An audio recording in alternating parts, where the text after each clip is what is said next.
That's addicted to opiates or struggling with chronic pain, well, you're not alone.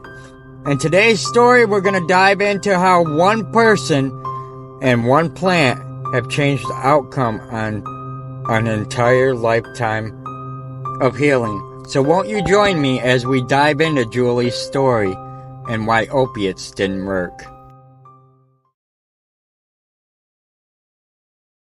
Good evening, everybody. Welcome back to Organically Blunt. I am Jay Blaze, your host, if you don't know who I am by now.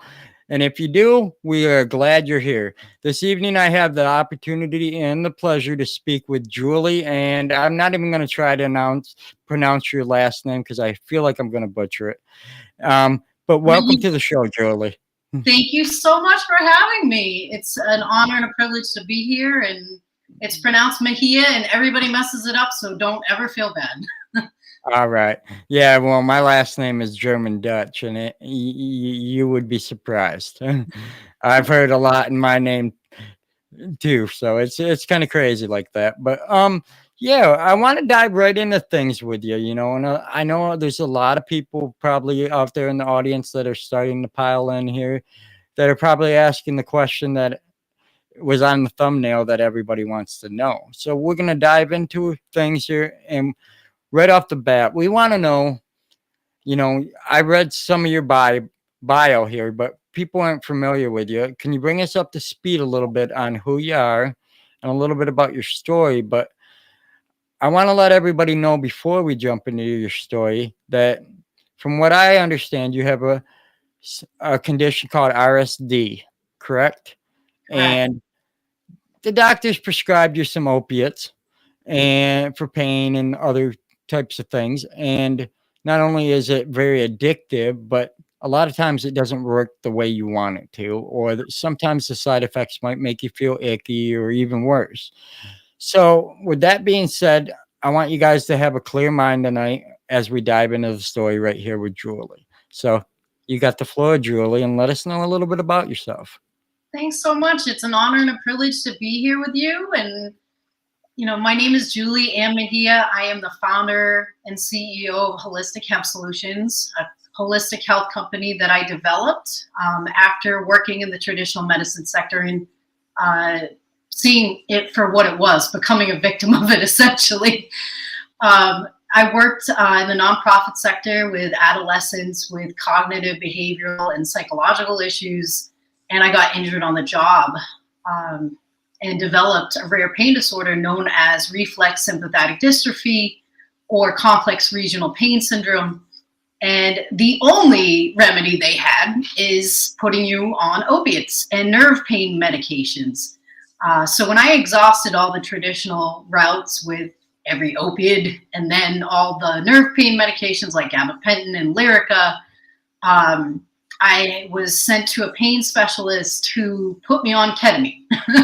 I had to go to a compounding pharmacy. I was put on ketamine tropes and topical ketamine, and it just made me feel really weird. I was not myself on the opiates and the traditional pharmaceuticals, and not only did they not work, they made me extremely sick. I was nauseous all the time. I would shake, and I, had barely any relief with my pain, with the neuropathic pain disorder. So for me, opiates was not the answer. The traditional pharmaceuticals did not help relieve, my neuropathic pain disorder. And I had gotten to a point where I didn't know who I was. I could barely walk. There were some days I couldn't get out of bed. And I was a very active person. And my life at that point felt like it was over. So I really had to start and pull deep and figure out a different, pathway because the traditional sector wasn't working for me. So that's Wow. part of my story. Yeah. Definitely.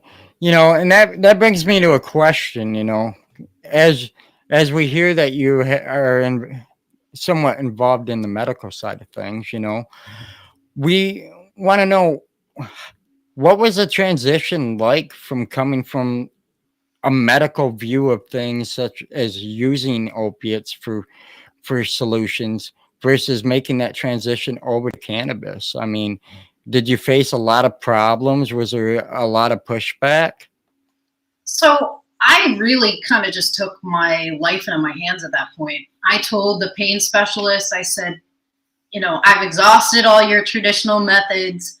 The next step they wanted to put me on was infusion treatments with the ketamine. And I said, no, no fucking way. I'm also, Right. I don't want to be pumped full of these chemicals. And it was like going to chemotherapy. It was like 5 hours a day. You had to go like every day, and then you had to do maintenance doses.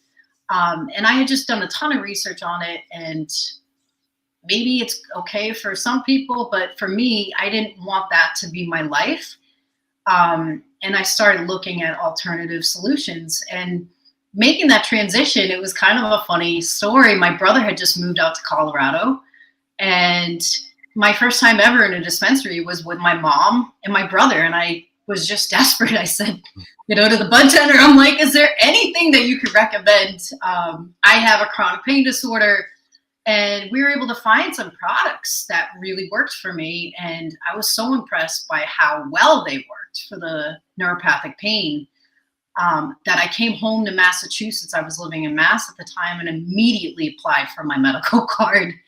And, that started my journey with healing with cannabis and getting into the space after I saw what this miraculous plant could do.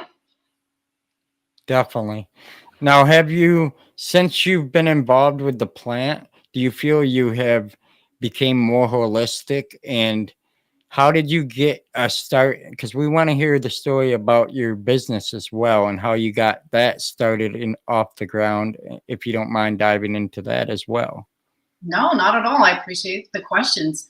So after I started healing with cannabis, I started looking into other traditional or non-traditional holistic methods, right? Like other herbs, other anti-inflammatory ingredients that could help me kind of bring down that pain and chronic inflammation. Because, with RSD, it's almost like every nerve in your body's on fire.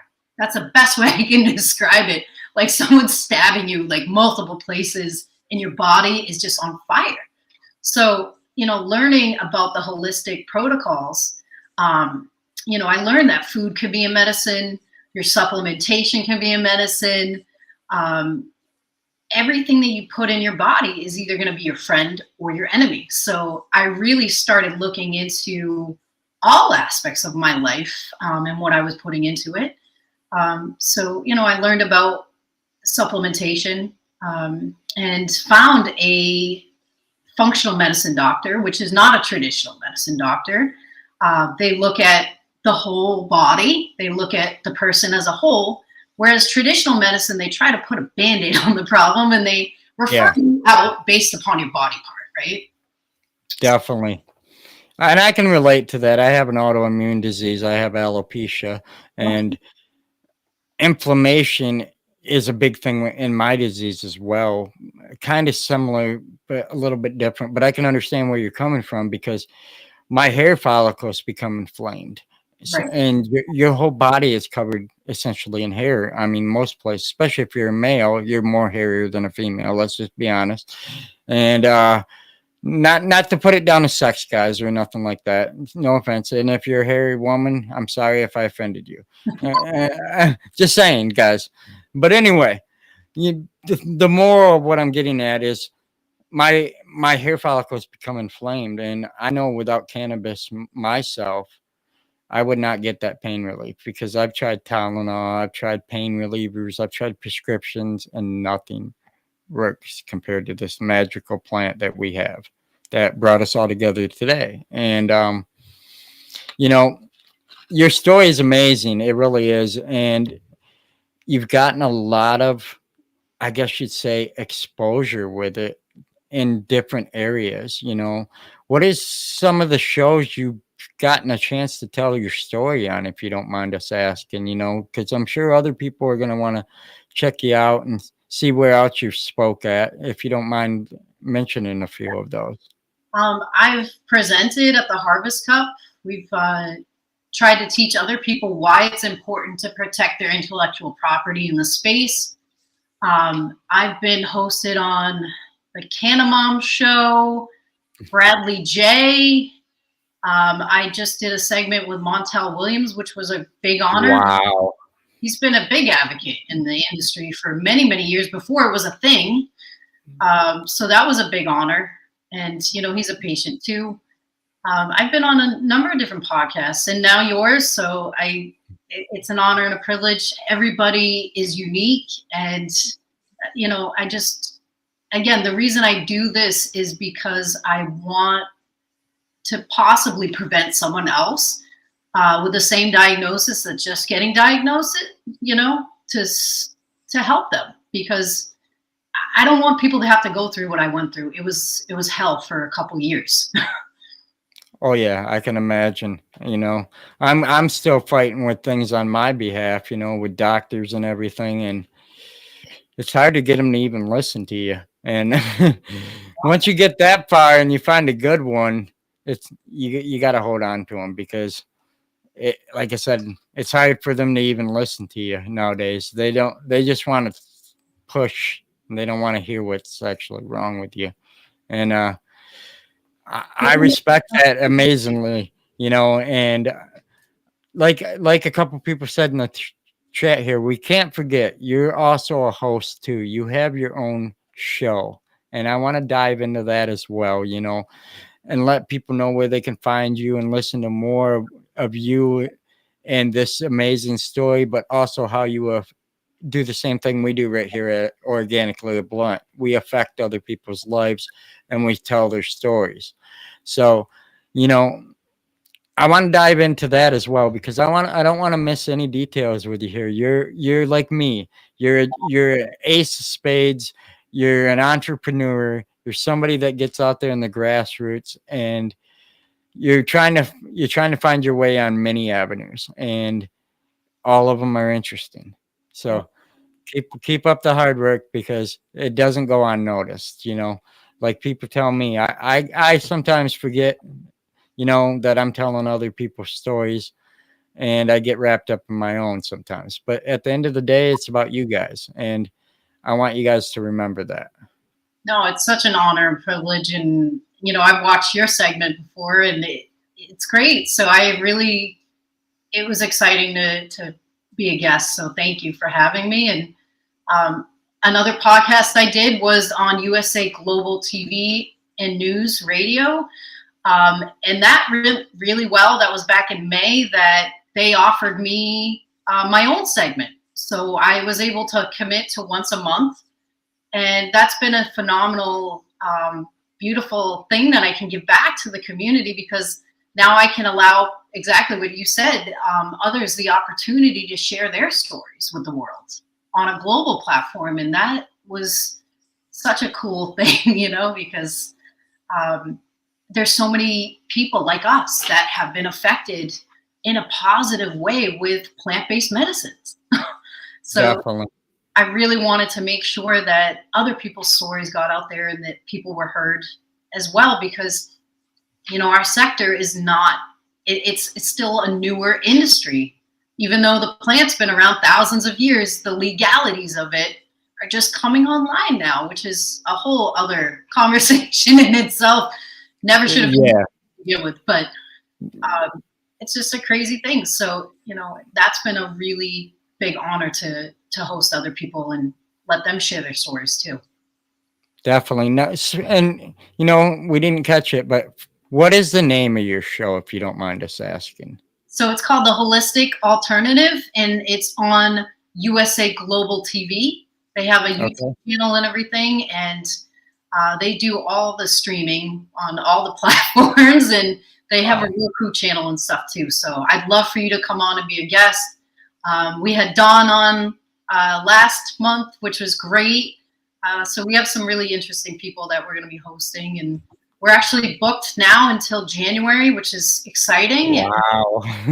We have some. Yeah, it is exciting, because I'm going to tell you right now, and I want to give thanks while I'm doing this in the same statement. It's not easy finding guests, and it's a job in itself. It really is. And until you really get a lot of momentum behind you, a lot of people are scared to come on the camera. And I want to give a shout out to the Can.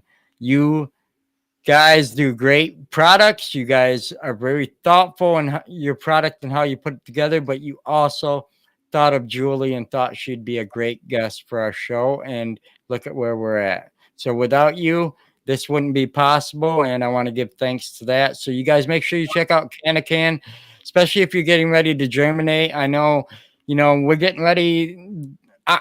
Croptober's coming, but a lot of us are also going to be getting ready to get them grow tents fired up and getting things going in the areas where it's going to finally cool down a little bit, Michigan included. We've had a lot of hot humid days lately, and it's been crazy. And if you're looking to be pretty much a foolproof guaranteed way of germinating, you got to check out the Can. I'm telling you guys. And that's just a straight shameless plug. He isn't sponsored. He's just a person, and I want to give credit where credit's due. He's a great guy. He's a great guy. We met at the Harvest Cup. We connected right away. Don is about community, and I am too. And that's that's how it should be.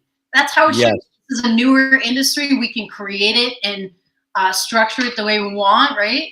So exactly. There's a lot of snakes out there because it's a new industry. So it's snakes not getting bit and trying to ensure and protect the industry and make it a community-based organization and network of groups of people. So that's how it should be, but it's not always like that. No. So we're going to dive into some just generalized questions here that we ask all our organically blunt family. We consider everybody that comes on the show a family member. So you're always welcome back at any time. And this is more towards the cannabis side of things. Yes, a little bit, but it kind of is fun. It kind of lets you let your hair down and kind of just relax. And, we're going to dive into the first question. Obviously you found out, we heard about your medical conditions and how you decided to turn to cannabis, but what was it like, honestly, and where did you get it from the first time you tried it? Oh, so first time I tried cannabis, I was 14 years old. I had friends in my neighborhood, that were very much supportive of cannabis. And, I was 14 when I first tried it and absolutely loved it. Couldn't believe that it was illegal and why. I never understood that. It was amazing. The first time I tried it, I was calm. I was collected. I'm like, what is the big deal about this? I had always been taught, through people, well, it's the gateway drug. It's the devil's lettuce. It's this, it's that. And I'm like, all right, where is the hype in this? I don't understand why this is demonized. It didn't make sense to me. So I always ask myself, I'm like, what else did they lie about? As a kid, after trying. Right. So. Right. Well, that's like me today. I was listening to because we got a great show coming tomorrow night as well, guys. And I want to touch on that a little bit because it kind of fits into this whole subject we're discussing here. And I know I shoot off a lot of different directions. No, it's great. I love it. It's my ADHD. It's just how my brain works. It's organic. But yes, but this gentleman we're having on the show tomorrow night, the crop prophet. I don't know his first name yet. I unfortunately didn't catch it, but he goes by that. Has been growing since the 70s. Oh, wow. And yeah, and I'm going through and listening to people that were born in the 60s talking about marijuana in the 70s and how bad it was and Nixon and all this and that. And I'm just laughing at all this because I couldn't believe it was real, and it's going to be a very interesting conversation. I mean, even the word marijuana, that's a derogatory term against, the Mexican culture. It's disturbing, how far the racism and the craziness goes to demonize the plant because it didn't make people money or it threatened certain industries, so. You're right. Exactly. And the videos I was watching, they were talking about how it was pretty much medically accepted in Canada and before it even thought of being here. And I'm like, I never even knew that, but I learned a lot of things I didn't know today, and I was just like, wow, this is impressive. But, like you said, a lot of it don't make sense. Like the DARE program, as I got older now, like, I'm like, you guys pounded it in our brains that it was so bad to smoke cannabis, but now look at it. And where did that program go? Because I don't see it anymore. Like even with our youth. And it's like, well, I think that was a lot of false information that was proven to be just that, false. And that's what happened. But you know, that dives me into a second question. You were 14 when you smoked. When was the first time you got the munchies, and what kind of munchies do you like if you're feeling good? Because we all have one, and mine is Sour Patch Kids, Fast Breaks, and Little Debbie's. And that's my guilty pleasure. But I've heard everything. So I probably had the munchies right away at 14 and, trying to sneak into my house and pretend I'm okay as I'm like raiding the fridge, trying not to get caught by my mom at that point, who was a nurse and was always looking to see what was going on and in my business. So, it depends. It depends upon the day. I'll tell you, certain strains will make me crave certain things. Okay. But my go-to stuff, I'm a chip person. I love chips, and I'm a big pizza person. If I'm stoned, like really high, I'm like, yeah, you want to get pizza and fries, So I'm all about different stoner food. It just depends upon what's available and what time it is and what's accessible, I guess. It's funny because I was never a person that like watched what they ate when I was younger. Like I could eat anything, and now I have celiac, so I'm gluten free. So I eat all the gluten free treats, but there's a lot of stuff out there that I can still have, which is great. Yep. But no one ever thinks about that when they're younger. They're like, oh, okay, I can just, I could have anything, which was nice. But Doritos, all this stoner foods I love. So I'm gluten free too. I turned gluten free 3 months ago because I was told that a lot of the gluten is what is at the core of my inflammation, and I was just like, "There's no way it's what I'm eating." I'm like, "There's no way," but okay, I'll give it a try, and I have, and it's cut down probably 80%, and I'm like, "Wow, it really is what I eat." And so, like, yeah, and it's been harder. It really has. People gluten free has became more popular, and you're starting to find more options. Like now I found some good chocolate chip cookies, and it's like, okay, I found the chocolate chip cookies now, and they don't taste like cardboard, because most of the gluten free stuff, it tastes terrible, and I'm gonna be honest with no, you. I know. I got diagnosed in 2010. I used to go to restaurants. You'll laugh at this. Oh, I used to go to restaurants and I used to say, hi, just curious, do you have any gluten-free options? And you know what the response was? Oh, we don't charge extra for the gluten. The gluten's free. That was, I swear to God, no one knew what the fuck I was talking about. And they were like, right. yeah. So, it was kind of funny. But it's gotten a lot better, since Yeah. there's a lot of bakeries. There's a local bakery. Oh my God. They're stoner people, this bakery. They're big supporters, and they do all the stoner stuff. They do like fried Oreos and donuts and stuffed, like stuffed churros. Okay. So good. That's awesome. We got a place literally down the street like that. It's called Coney Land, and Okay. they have like it's like a Coney Island, but it's like local instead of like Detroit or New York or anything like that. But they do all that stuff too, and it's amazing. They even have deep fried ice cream, and I'm like, oh, this is unique, but okay, definitely. But yeah, I want to dive into a little bit more about you, and I kind of want to know, is there anything that we don't know about you that we should? Um, I'm pretty much an open book. So if you want to ask a question, I'm pretty transparent and put it out there. It's been a wild journey. You had asked earlier about my journey after healing with cannabis.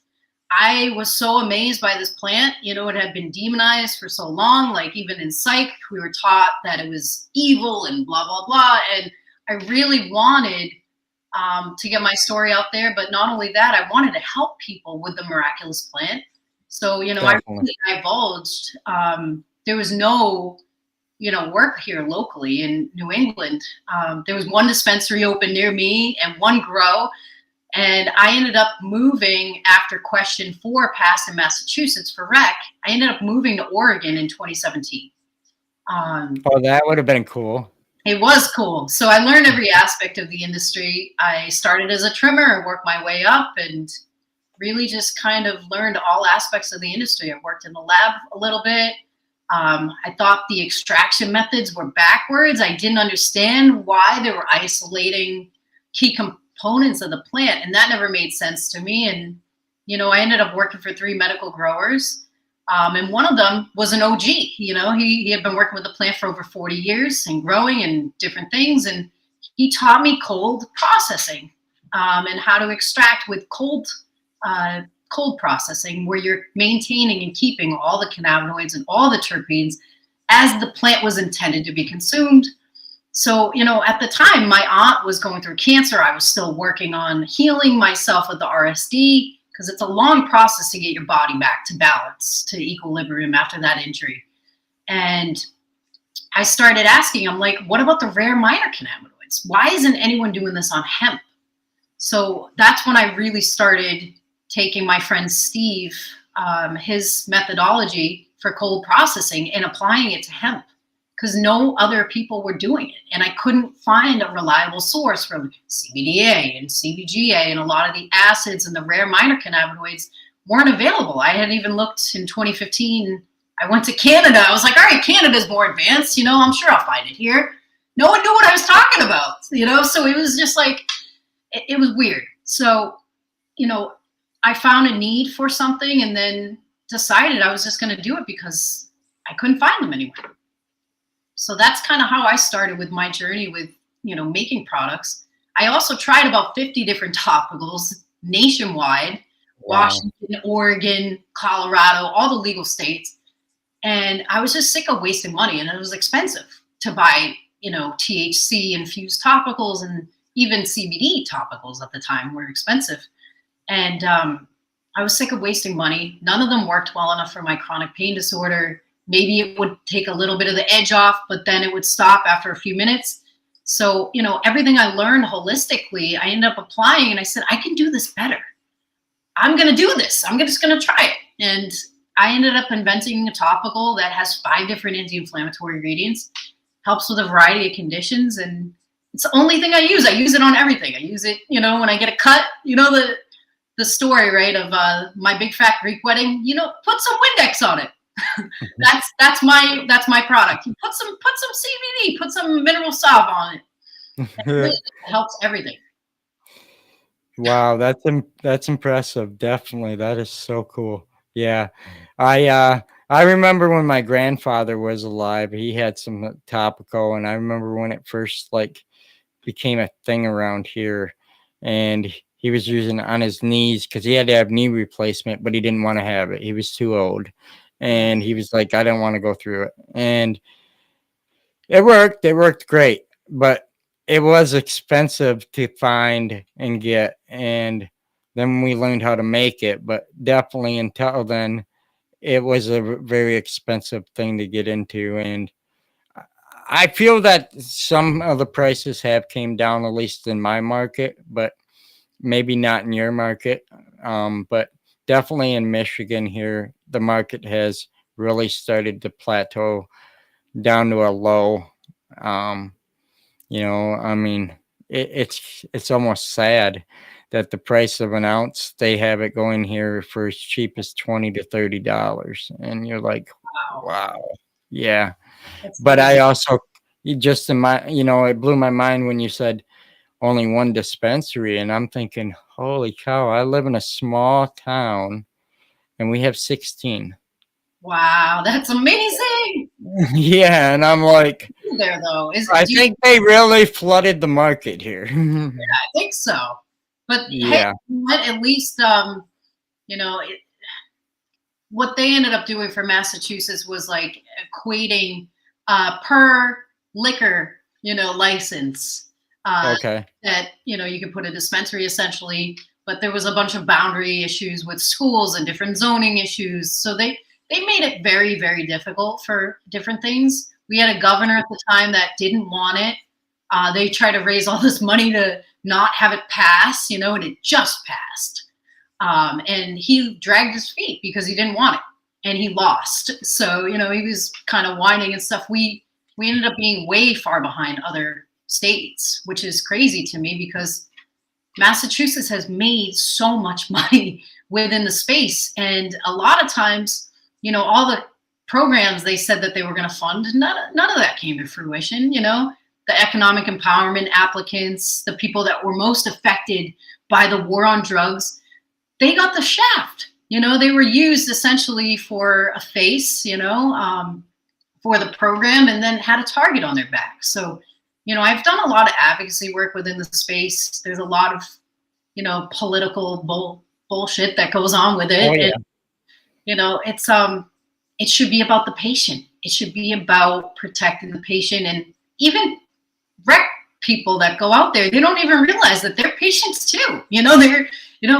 A lot of times you ask people, okay, well, what do you use cannabis for rec patients? Oh, well, it helps me calm down and relax, and it helps me sleep at night. Okay, well, those are all essentially medical, uses for it, anxiety, sleep issues, insomnia.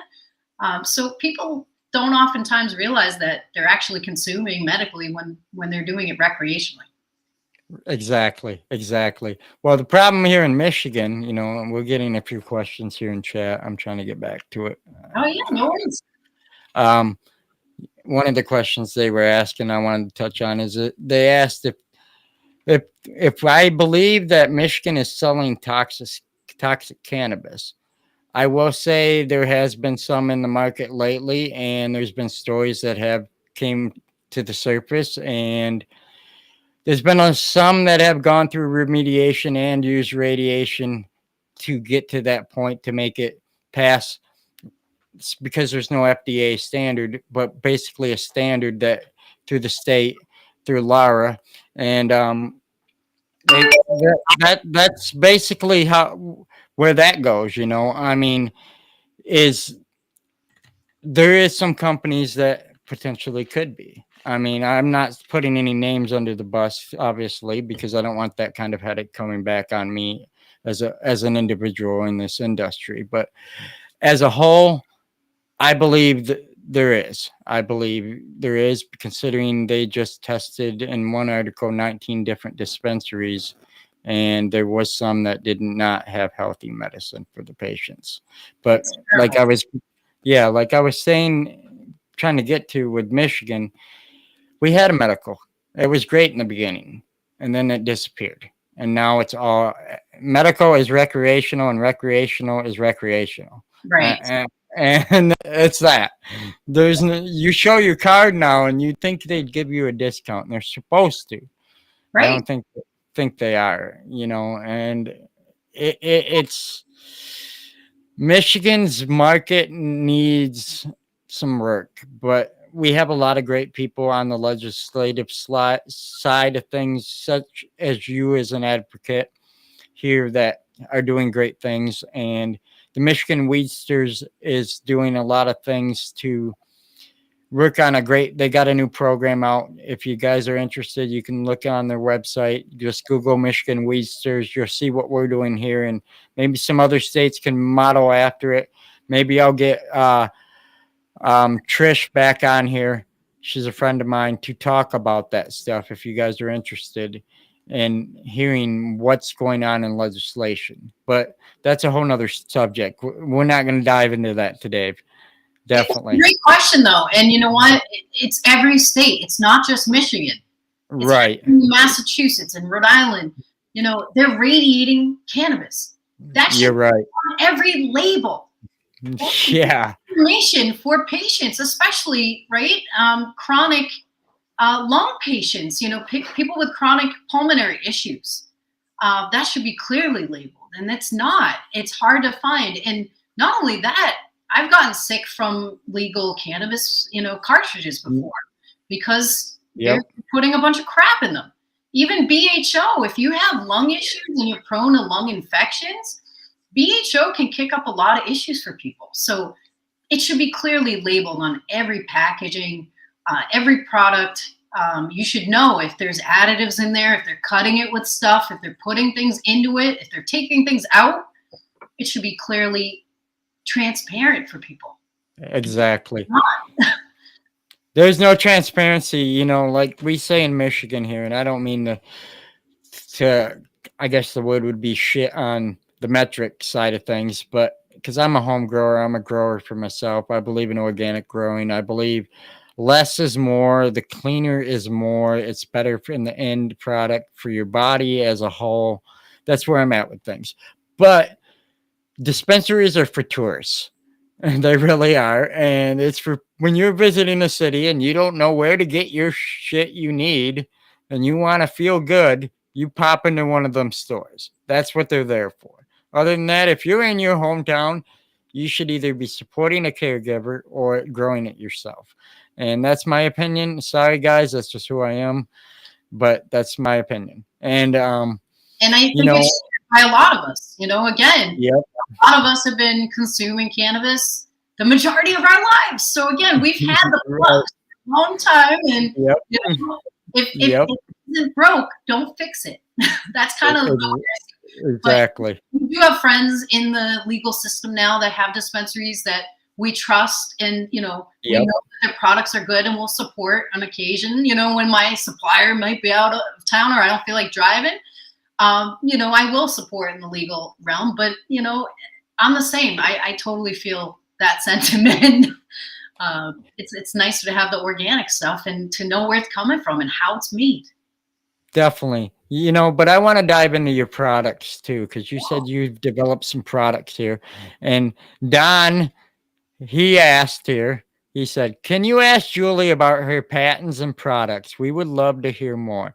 And I would like to hear more too. As an entrepreneur, I mean, not only would I like to hear about your products and all this, but as somebody that wants to make something happen in the cannabis industry, how difficult is it to get a patent? So we're patent pending right now. Um, Okay. I'm hopeful that we'll get it. What actually inspired me was I was working with two rare minor cannabinoids. Like I said, I hadn't been able to find them, and I had been putting these two together for a long time when the research study came out from Oregon State about two cannabinoids preventing COVID from attaching in the body. And if you ended up having COVID, it helped reduce severe symptomology from developing. So, you know, at that point, I was like really concerned. I was concerned, big brother, big pharma going to get involved, and they're going to tell me, who's been working with these rare minor cannabinoids, the only person putting the two together at the time in one, you know, encapsulation in a tincture, that I was going to have to stop doing it. So, you know, I pushed at that point and filed for both of my products, and it was a really tough decision because, you know, I'm kind of that person. I'm like, I don't think any living thing should be patented, but it's it was necessary. It had to be done because if I didn't do it, I was concerned with leaving that out there for the public, you know, and especially like Right. it should stay in the hands of the healers and the people that have been working with it. It shouldn't be in big pharma's hands. So that was my motivation for doing it. So we're now internationally patent pending. I have a few weeks to decide which countries we're going to work with and go into. So that's been exciting. It's been a long journey with that. I filed for the provisional patents, which is the USPTO first in 2022. And then last year in 2023, filed for the international patents. So that was a big thing. And it's been a long journey. It was like writing a dissertation. Anyone that's gone through the process, and Don will tell you as well, he understands. It's like writing a dissertation. It's not an easy, task to do. I mean, both of my patents were each 20 plus pages. Uh, Ooh. so our finalized composition, and the way in which we make it, both of those are patentable and unique. So it's really a concerning thing when the only other product that is patented, right? One of the big ones is GW Pharma, which is Epidiolex, and they Oh, and screwed that up, because I get all the patients that are like, hey, we tried Epidiolex. I work with pediatric patients that have seizure disorders that have exhausted the traditional pharmaceuticals and don't do well with them. So, it's been that's one of the best parts of my job, is working with kids and watching them get their lives back. Because a lot of these pharmaceuticals are not for everyone. It's really a scary thing, because there's a lot of kids that lose the sense of, being a kid. They can't play sports. They can't, interact, like normal kids. They can't play because they're having seizures or they're having other issues, right? So that's been a real joy to kind of watch kids get their lives back and just to be kids. So definitely. It's crazy how one person's story connects so much to another's in this industry. My friend Amy Carter, she's an advocate here in Michigan. Her son is named Jaden. And if you look in on Google, Jaden's Law, Michigan, it is just that, kids getting their medicine. School districts in the state of Michigan made it so that they would have to remove the child prior to their lunch hour and take them off campus to administer a tincture or a gummy or any type of RSO or anything like that, and then bring them back to school. Okay.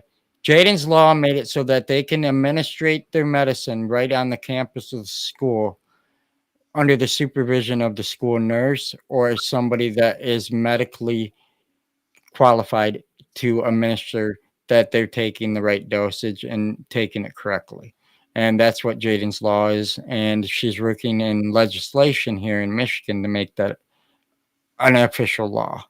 that's amazing. And that's what we're Yeah. fighting for in Massachusetts, because guess what?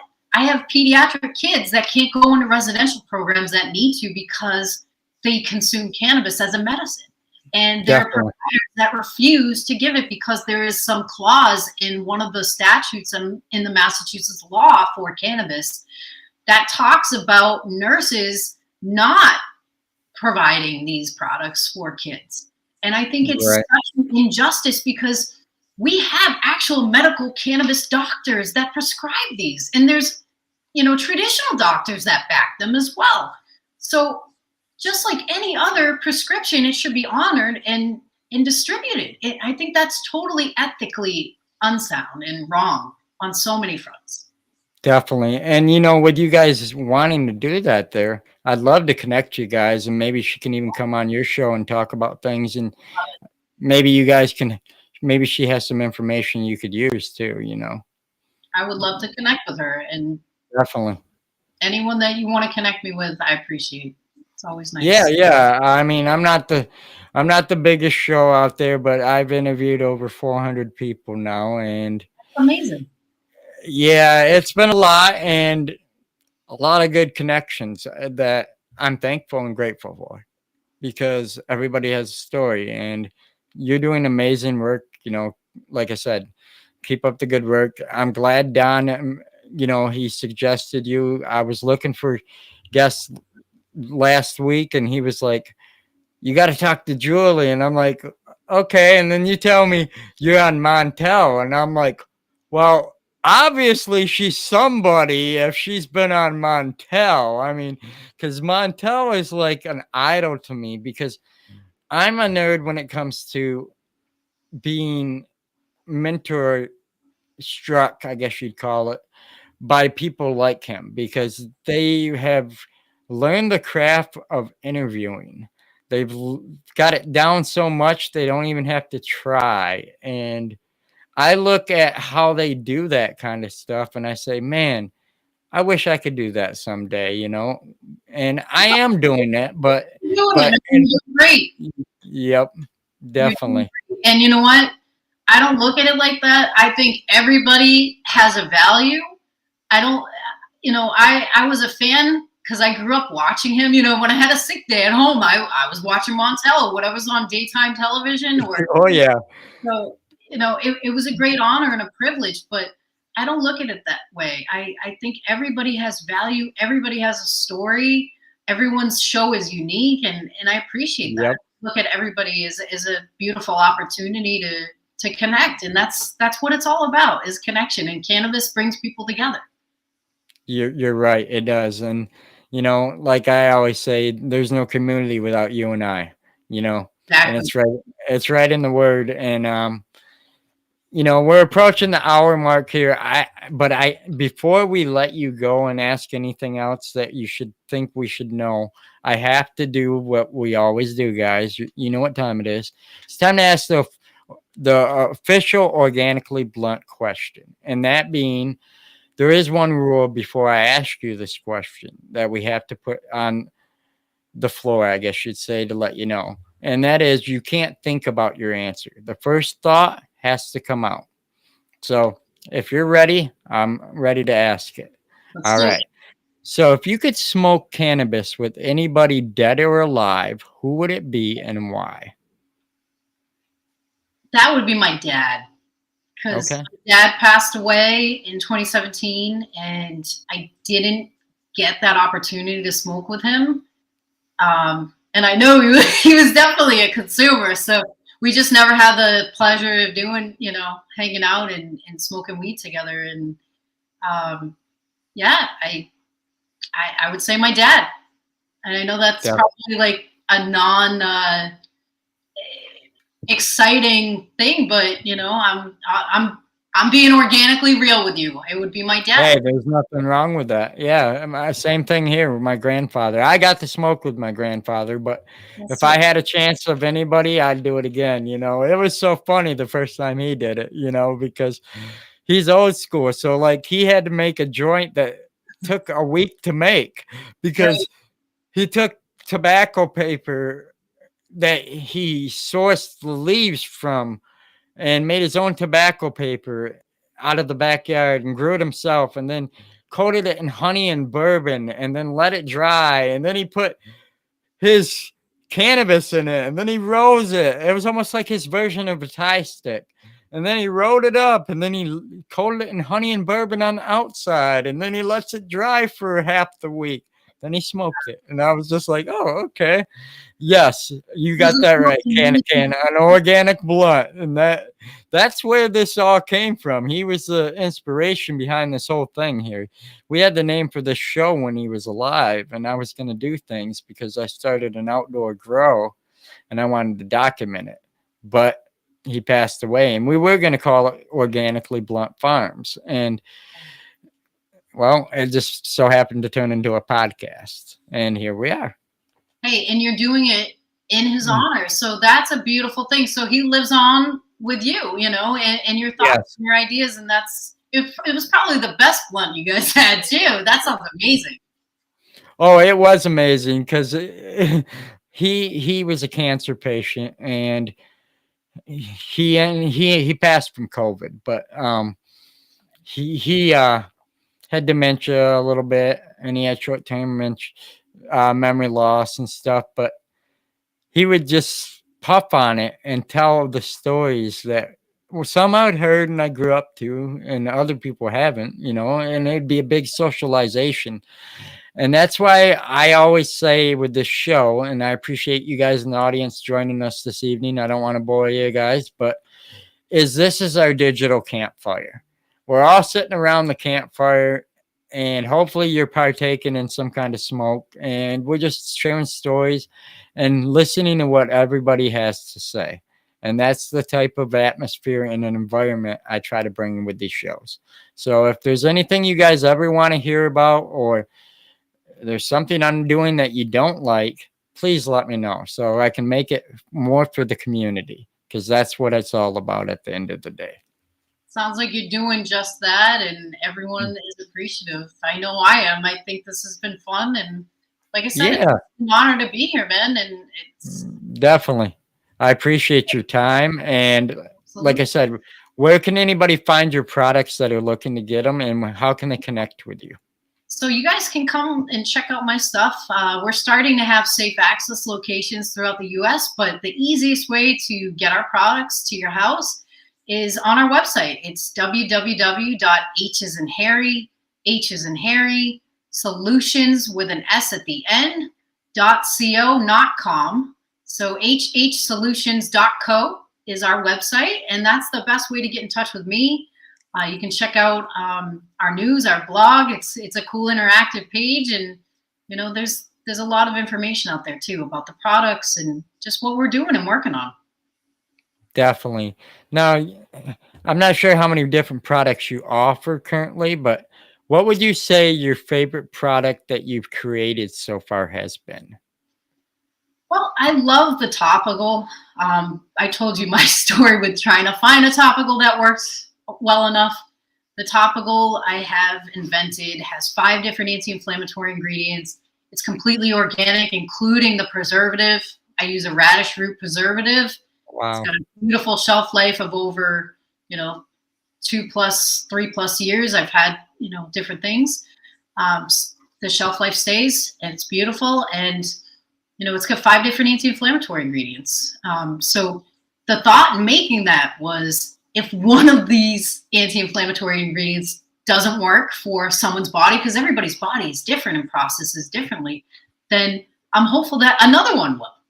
Um, Right. in conjunction with the high cannabinoid therapies as well. So, you got a little bit of everything in there, and it truly helps. I have elderly people that take this, and they'll call me and they're like, Julie, I can't get out of bed unless I take your, put your topical on. And, there are days where, I'm having a flare up and I did too much, the prior day, that I need to, put it on before I get out of bed. So that's an amazing thing. I mean, the oil is amazing too. My immune system has been so much better since I started taking it. Um, I've only had COVID once, and it was from, my husband forgot to take it, and he had a direct contact at work that week. But I'm the unvaccinated person. I have diabetes that was triggered by a flu shot, so I'm not a good candidate for any vaccine. So I take the oil regularly, and it really does help. It was in and out of my system within 7 days. I had no long symptomology from it.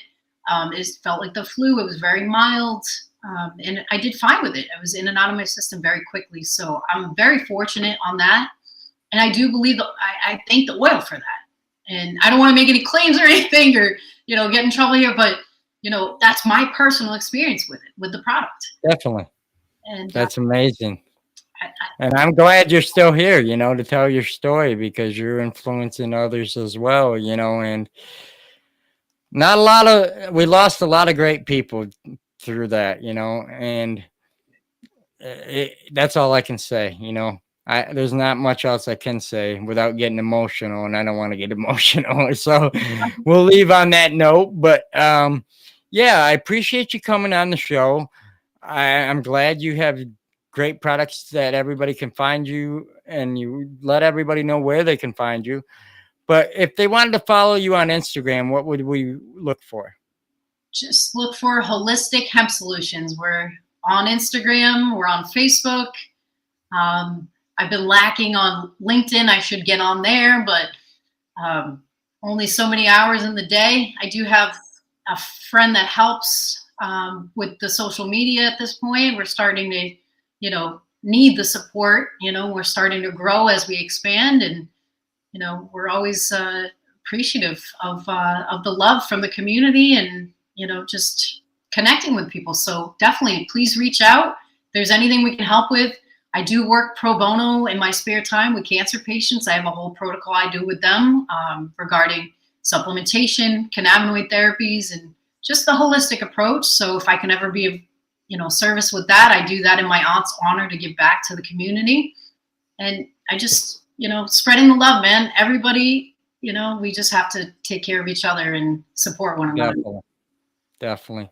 Well, with that being said, we appreciate you coming on the Organically Blunt show. You have the rest of your night and to enjoy, and we're gonna get back to work here. So we hope you have a great night. Thank you. Thanks so much for having me, guys. Have a great night.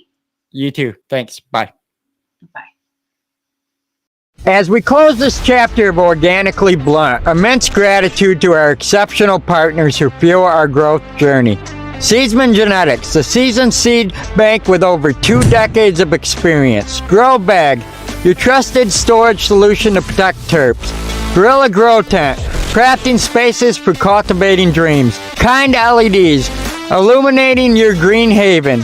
Country Roots Soil and Amendments, nurturing roots for success. Atlas Seeds, a source of pure genetic treasures. Green Wolf Genetics, creators of botanic magic. Smoke and Stork Genetics, where passion meets potency. Humboldt Seed Company, committed to cultivating excellence. Extreme Gardening, elevating your gardening game. Rain Science Grow Bags, redefining plants' homes. 420 Fast Buds, pioneers of fast and furious growth. Captain Redbeard Seeds, sailing the seas of genetic innovation. Aero Mixer, the rheumatic heartbeat of your grow. Petra Tools, your trusted garden companions. SoFem Genetics, sowing seeds of FEMS and Build-A-Soil, building the foundation of your organic oasis. Lost Close Plant Therapy, healing and enhancing plant vitality. Unlock these exclusive deals with coupon code Organically Blunt at checkout. Until our next episode, stay connected and keep growing, and as always, stay organically blunt.